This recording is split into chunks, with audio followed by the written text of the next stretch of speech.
सौरभ जी, आप बताइए कि बच्चे इस जो है ठंड के समय में किस प्रकार से पढ़ाई करें ताकि उन्हें नींद ना आए और वो परीक्षा की अच्छे से तैयारी कर पाएँ? परीक्षाओं में किस प्रकार मैम बच्चे अच्छे नंबर ला सकते हैं? अगर रोज़ाना बच्चे प्रतिदिन अपनी मेहनत करे और जो टीचरों द्वारा पढ़ाया जाता है उसे प्रतिदिन पढ़े तो नंबर ऑब्वियसली अच्छे आएंगे। विद्या वनिता और लता इनके कह पत आयो, जो जाके नीरे बसै तोता है लपटायो। गाइस, आप कैसे हैं? सभी को गुड मॉर्निंग। पहली बात, और आज जो है जैसा कि आपको पता है कि परीक्षा का समय आ चुका है और हम सभी शिक्षकों से परीक्षा पर बातें करेंगे कि बच्चे कैसे और अच्छे नंबर ला सकते हैं। तो चलिए मिलते हैं हम एक एक करके सभी गुरुजनों से। तो आप देखिए, सभी गुरुजन अपना अपना कार्य संपन्न कर रहे हैं। जैसा कि परीक्षा की बेला चालू हो चुकी है और ये हमारे तपन सर हैं, ये हमारे इंग्लिश के नंद किशोर सर, मैम बैठी हुई हैं, और हमारे आनंद सर इकोनॉमिक्स के, और हमारे सौरभ जी जो फिजिक्स और मैथ पढ़ाते हैं। तो सौरभ जी से स्टार्ट करते हैं कि परीक्षा पर चर्चा होगी गुरुजी आज। और जैसा कि आपको पता ही है कि अब जो है बोर्ड का समय आ चुका है, बोर्ड की कक्षाओं का एग्ज़ाम होना है। तो बच्चों को अधिक से अधिक मार्क्स कैसे लेके आएँ और कैसे अब तैयारी की जाए कि जो है सर्वाधिक अंक प्राप्त करें और अच्छे नंबरों से उत्तीर्ण हो और अपने क्षेत्र का, अपने माता पिता का, अपने स्कूल का नाम रोशन करें। सौरभ जी। गाइस, सबसे पहले आप सभी को सुप्रभात। और आज का जो डिस्कशन है हमारा, जो बच्चे हैं वो नंबर अपने ज़्यादा से ज़्यादा कैसे प्राप्त करें। तो सबसे पहले तो ये बात है कि जो भी बच्चे जब पेपर देते हैं नॉर्मल होके लाना है, क्योंकि जब हम नॉर्मल रहेंगे तो हमें क्वेश्चन याद रहेंगे और बेहतर तरीके से हम अपना प्रदर्शन कर सकते हैं। इस पर कुछ पॉइंट हैं जिन पर हमें विशेष ध्यान देना चाहिए। पहला कि बच्चे का जो राइटिंग है वो बहुत सुंदर होना चाहिए, और दूसरा बच्चे का जो क्वेश्चन नंबर होता है, बहुत बार ये होता है कि बच्चे क्वेश्चन करके आते हैं लेकिन उनका जो क्वेश्चन नंबर होता है वो उसके बदले अगर दूसरा क्वेश्चन आ जाता है तो ऐसे में एग्जामिनर जो कॉपी चेक कर रहे होते हैं उन्हें उसको काट देते हैं। अगला, हमें अधिक से अधिक हेडिंग्स का प्रयोग करना है और उसके अंदर अच्छा कंटेंट लिखना है, और जो डेट होता है उस डेट को भी मेंशन करना है, पॉलिटिकल और हिस्ट्री वगैरह। और बात करते हैं मैथ या फिजिक्स केमिस्ट्री की, तो इन पर हमें बहुत सटीक लिखना होता है। हमें इस चीज़ का ध्यान रखना होता है कि हमें अगर कोई रूल है तो हमें एग्जैक्ट चीज़ होना चाहिए उसके अंदर। और अगला कि बच्चे को एक या दो पेन का यूज करना चाहिए, और अपना जो सेक्शन होता है उसको जो क्वेश्चन और था मेरा आपसे कि जैसे आपको पता है कि परीक्षा का मतलब डेट शीट भी आ चुका है कि जो है जो अपनी जो है बोर्ड की परीक्षा चालू होगी वो फरवरी से स्टार्ट है। फरवरी से तो जो है, तो आप बताइए कि अभी इस समय बच्चों को क्या पढ़ना चाहिए। जैसे आप साइंस, पर्टिकुलरली आप 10th में साइंस है, 12th में, इंटर में आपका मैथ्स है, फिजिक्स है, तो बताइए कि बच्चों को कैसे अब क्या क्या पढ़ें जिससे अधिक से अधिक अंक उन्हें प्राप्त कर सकें।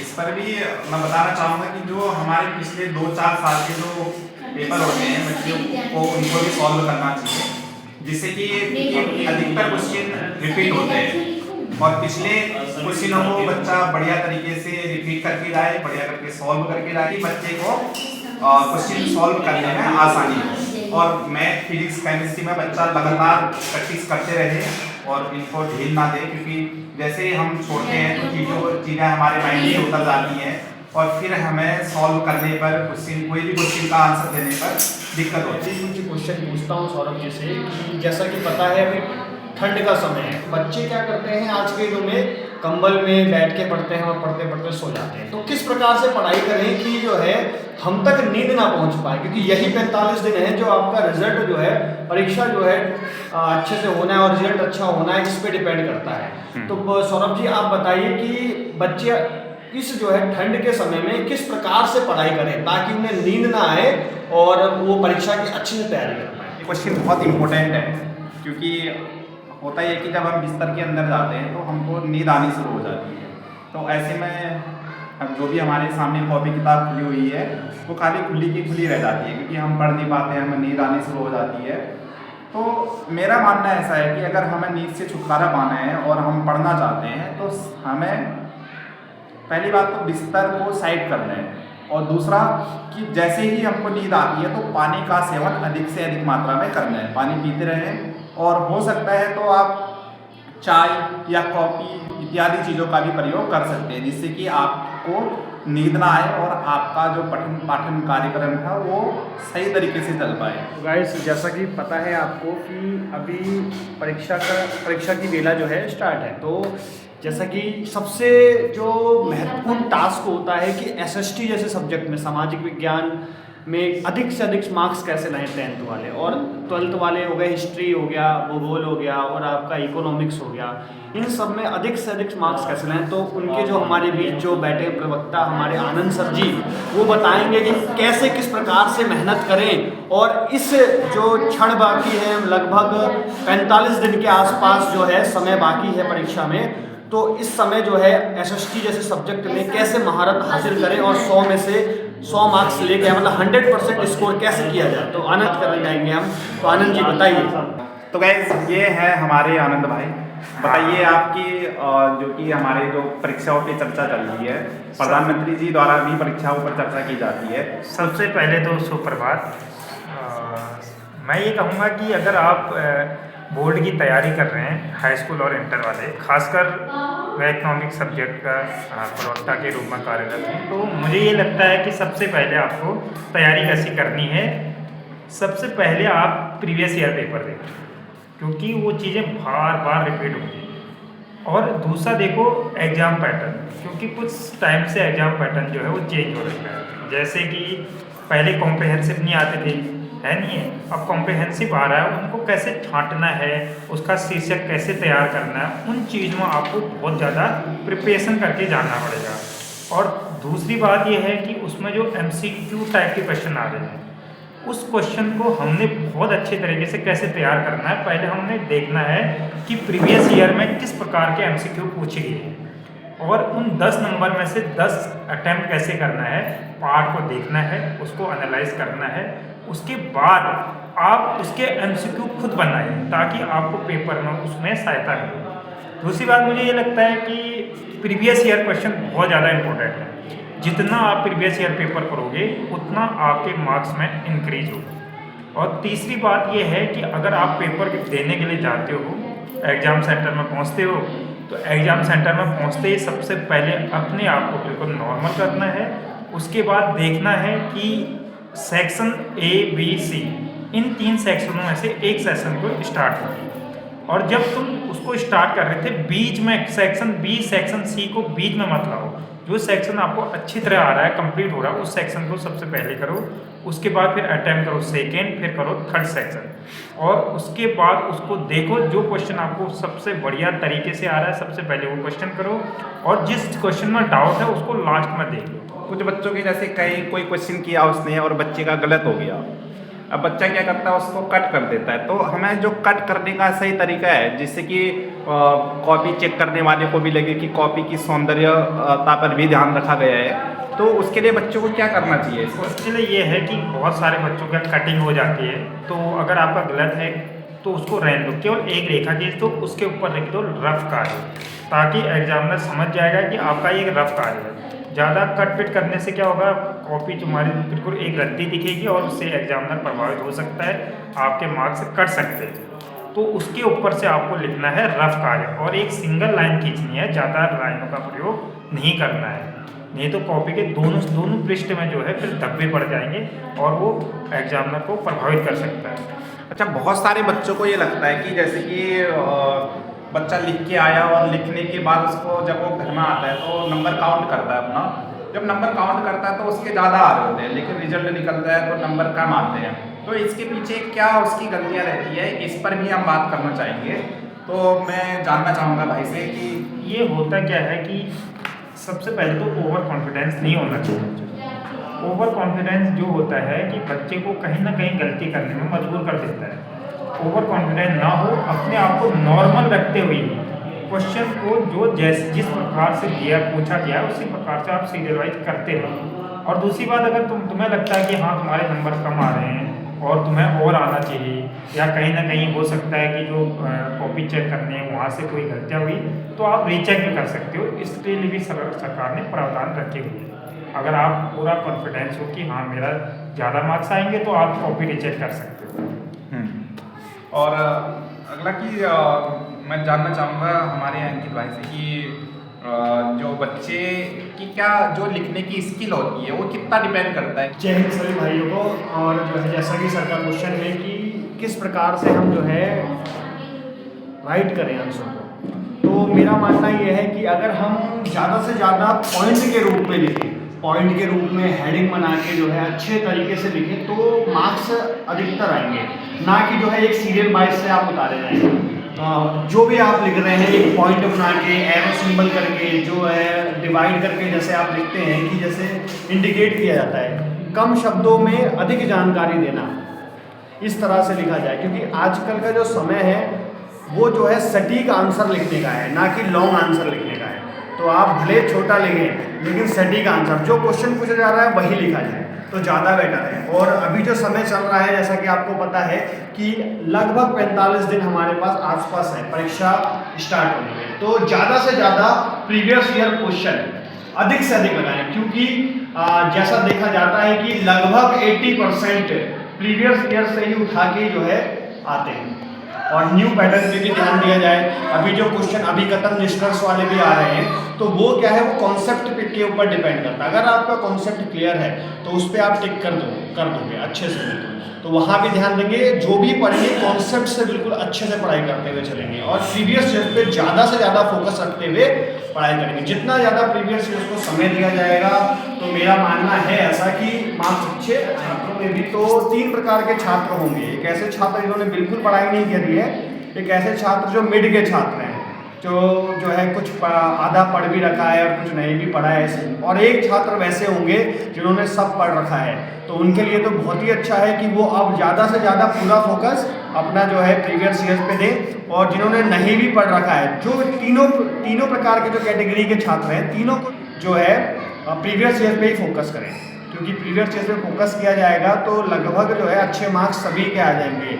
अच्छा, अगला क्वेश्चन मेरा ये था कि हम किन सब्जेक्टों में अधिक से अधिक नंबर ला सकते हैं। जैसे कि हालांकि लाने को सभी सब्जेक्ट ऐसे हैं कि कहीं पे भी हम कितने भी नंबर ला सकते हैं, लेकिन स्पेशली जो एक वीक बच्चा होता है तो उसको सबसे ज़्यादा ध्यान जो देने की आवश्यकता होती है, जो स्कोर करना चाहता है अपना, तो हिंदी और SST ये दोनों बहुत इम्पोर्टेंट भूमिका निभाते हैं अपना स्कोर करने पर। तो क्या हमें हिंदी और इंग्लिश पे कितना लिखने की आवश्यकता होती है। मान लो SST है जहाँ पर कोई क्वेश्चन 4 नंबर का आता है तो वहाँ पर बच्चे को कितने लिखने की आवश्यकता होती है, कितने पेज, कितने वर्ड। तो जैसा कि आपको पता ही SST है तो उसमें तो जितना अधिक लिखेंगे उतना ही बेटर है। लेकिन लिखने का मतलब ये नहीं कि कुछ भी लिख रहे हैं, जिस हिसाब से क्वेश्चन पूछा गया है आपका जो आंसर देने का तरीका हो उस क्वेश्चन के अकॉर्डिंग ही होना चाहिए। और ज़्यादा से ज़्यादा आप पॉइंट बना के लिखें। SST में पॉइंट वाइज लिखेंगे और हेडिंग वाइज लिखेंगे तो ज़्यादा बेटर रहेगा। और SST के बारे में ज़्यादा जानकारी हमारे आनंद सर अधिक दे देंगे। SST में क्या है कि सबसे पहले तो आपको वो क्वेश्चन देखने हैं कि जो विस्तार से लिखना है या उसके ऊपर लिखा रहता है कि ये क्वेश्चन इतने शब्दों में पूरा करना है। उसके बाद आप क्या करोगे, हेडिंग वाइज कोई भी SST का क्वेश्चन है आप उसको हेडिंग का प्रयोग अवश्य कीजिए, ताकि उससे क्या होगा, आपके हेडिंग के अनुसार अगर आप लिखोगे तो एग्जामिनर उससे प्रभावित होता है और उससे अच्छे मार्क्स आप गेन कर सकते हो। और अगर आप हेडिंग का प्रयोग नहीं करते हो फिर वो एक इमला की तरह लगने लग जाता है। तो इसलिए मैं यही कहूँगा कि आप SST में ज़्यादा से ज़्यादा हेडिंग का प्रयोग कीजिए और हेडिंग का प्रयोग बिल्कुल स्पष्ट कीजिए ताकि आपके अधिक से अधिक मार्क्स आप गेन कर सकते हो SST में आराम से। और हेडिंग का बहुत ज़रूरी ध्यान रखना, खासकर SST जैसे सब्जेक्ट है। अच्छा, जैसे हिंदी होता है, हिंदी पे 10 नंबर या 8 नंबर पे शायद निबंध लिखने को आता है, तो बहुत सारे बच्चे उस हेडिंग नहीं, कहीं कुछ नहीं, तो क्या इससे नंबरों पे इफेक्ट पड़ता होगा? बिल्कुल बिल्कुल, बहुत इफेक्ट पड़ता है। क्योंकि आपको जब निबंध का निर्माण करना है तो निबंध के आवश्यक तत्व जो हैं उनको हेडिंग बना करके आप निबंध नहीं लिखोगे, फिर उसके बाद निबंध का कोई औचित्य नहीं रहता है और कहीं ना कहीं आपके मार्क्स वहाँ कट सकते हैं। निबंध में भी आप हेडिंग का प्रयोग जरूर कीजिए। निबंध बहुत ज़्यादा इम्पोर्टेंट करता है नंबर गेन करने के लिए। ये अब हम मिलाते हैं आपको हमारे रसायन विज्ञान के प्रवक्ता मिस्टर तपन जी के साथ, और जो हमको बताएंगे कि केमिकल रिएक्शन जब हम कोई पेपर में आता है तो क्या उसकी दो चीज़ें होती है, एक तो थ्योरी होती है, दूसरा जो रिएक्शन है। गुरुजी मेरा ये क्वेश्चन था आपसे जो कि परीक्षा पे चर्चा करके हम लोग कर रहे हैं अभी, तो ये जानना चाहते हैं कि बच्चे जब कोई केमिकल रिएक्शन करते हैं तो उस पर कुछ एक तो थ्योरी पार्ट होता है और दूसरा जो होता है रिएक्शन होता है, तो थ्योरी के साथ साथ रिएक्शन कितना मायने करता है? धन्यवाद सौरभ जी, आपने बहुत अच्छा क्वेश्चन पूछा। प्रिय पाठकों एवं प्रिय दर्शकों, खासकर मेरे प्यारे छात्र छात्राओं, सौरभ सर के प्रश्न के सौजन्य से मैं आपको ये बतलाना चाह रहा हूँ कि रसायन विज्ञान में अगर आप कोई एनालिसिस लिख रहे हैं, थ्योरी लिख रहे हैं और उसकी अभिक्रिया भी बता रहे हैं, तो उसमें उसका समीकरण भी बहुत महत्वपूर्ण है। इससे पूर्व हमारे मित्र अंकित जी ने भी आपको बताया कि प्रश्न जितना पूछे उसका ही जवाब दें, अन्यथा अनर्थ की चीज़ें आप ना लिखें। और जहाँ तक हो सके आपके पास अगर डायग्राम है किसी चीज़ का तो उसको आप बनाने का प्रयत्न करें, अभिक्रिया को भी ठीक तरीके से लिखें, उसको अच्छे से संतुलित करके प्रदर्शित करें ताकि एग्जामिनर को भी यह प्रतीत हो कि आपको कुछ आता है। जैसे कि एक कहावत है, first impression is the last impression, क्योंकि पहले आप उन्हीं प्रश्नों को हल करें जिसको आपको बहुत अच्छे से आता है। और इससे पूर्व हमारे सहयोगी मित्रों ने भी आपको ये विदित किया था कि आपको जो प्रश्न आए उसको पहले आप उसको अटेम्प्ट करें। साथ ही साथ ये आप ध्यान रखें कि आप जिस प्रश्न को कर रहे हैं उस प्रश्न का नंबर वही रखें, आप अपने मनगढ़ंत नंबर ना लिखें। इससे क्या होता है कि एग्जामिनर को अगर वो प्रश्न के साथ वो मैच नहीं करता है तो वहाँ पे काट दे सकते हैं। आगे आप लोग इन परीक्षा के दिनों में अपने आप को स्फूर्ति बनाए रखें, हल्का भोजन लें, अच्छे से मनोचित रखें और जो पिछले 5 या 4 साल का जो पेपर है उसको विधिवत रूप से हल करें, उसको अध्ययन करें, समस्त सूत्रों को एक साथ संकलित करें, उसको अच्छे से अध्ययन करें और मेरा शुभाशीष आप लोग अच्छे से पेपर दें। इसी क्रम में आगे बढ़ते हुए हम चाहेंगे कि कुछ और टीचरों को भी लाते हैं इंग्लिश के प्रवक्ता, तो आइए मिलाते हैं हम जी। सबसे पहले आपका वेलकम अगेन।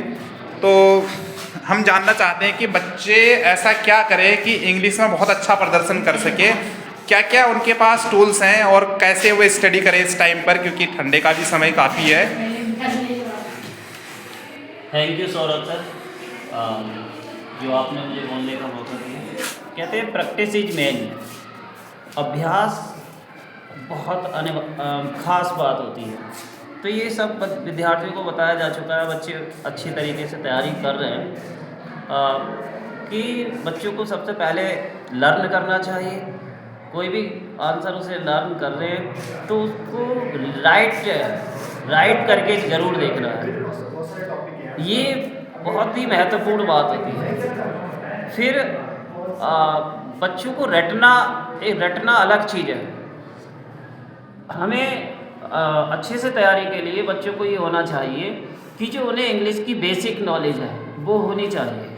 कि अगर कोई चैप्टर तैयार करें तो सबसे पहले उसका लेसन नेम और राइटर नेम याद करें। बिल्कुल। उसके बाद उसकी हिंदी समरी को समझें और लेसन के अंत में जो क्वेश्चन दे रखे हैं उनको समझें कि इसमें पूछा क्या गया है और उसका हिंदी में आंसर अपने माइंड में गैस करें। और इतना उनको बेसिक नॉलेज होनी चाहिए कि जो हिंदी में हमारे मन में आंसर आ रहा है उसको हम कैसे ट्रांसलेट कर रहे हैं। हाँ, इजी लैंग्वेज में ट्रांसलेट करना बच्चों को आना चाहिए। तो अच्छी तैयारी यही होती है कि इस तरह से हम बच्चों को बताते हैं और ऐसा देखा गया है कि इस तरह से बहुत ही अच्छे मार्क्स बच्चे ला सकते हैं। परीक्षाओं में किस प्रकार मैम बच्चे अच्छे नंबर ला सकते हैं? अगर रोज़ाना बच्चे प्रतिदिन अपनी मेहनत करे और जो टीचरों द्वारा पढ़ाया जाता है उसे प्रतिदिन पढ़े तो नंबर ऑब्वियसली अच्छे आएंगे। गुरुजी आपका स्वागत है हमारे ब्लॉग पर। धन्यवाद। गुरुजी आप बताइए, क्योंकि आपको बहुत ज़्यादा अनुभव है शिक्षण संस्थानों में, बच्चे को अच्छे नंबर लाने के लिए क्या करना चाहिए? अच्छे नंबर लाने के लिए विद्या वनिता और लता इनके कहे पत आयो, जो जाके नीरे बसै तो ताहे लपटायो। विद्या एक ऐसी चीज़ है जो कि हम इससे जितनी घनिष्ठ प्रेम करेंगे उतनी ही साथ में जो हमारा साथ देगी विद्या। इसी तरीके से जो है अन्य काम भी है जो कि हम उनको गिनती में लाने के बाद भी हम पूरी पक्वता से जो ये विश्वास दिलाते हैं कि विद्या जो है हम पर चिपकती है, हम उस पर जो शर्त है कि एक दूसरे पर लगाव रखें जब। सही बात है गुरु जी। ठीक है गुरु जी, धन्यवाद गुरु जी। ये हमारा इन्फॉर्मेशन था कि कैसे हम बोर्ड के एग्ज़ाम्स में बहुत अच्छा कर सकते हैं। हमारे बहुत सारे टीचर्स ने आपको बताया इस प्रकार से आप काम करेंगे तो बहुत अच्छे नंबर आप ला सकते हैं। और हमारे वीडियो को लाइक कीजिएगा गाइस, अगर पसंद आया हो तो वीडियो को शेयर भी करना है और चैनल को सब्सक्राइब कीजिएगा और बने रहिएगा अगले इन्फॉर्मेशन के लिए, अगले ब्लॉग के लिए। तब तक के लिए थैंक यू, बाय।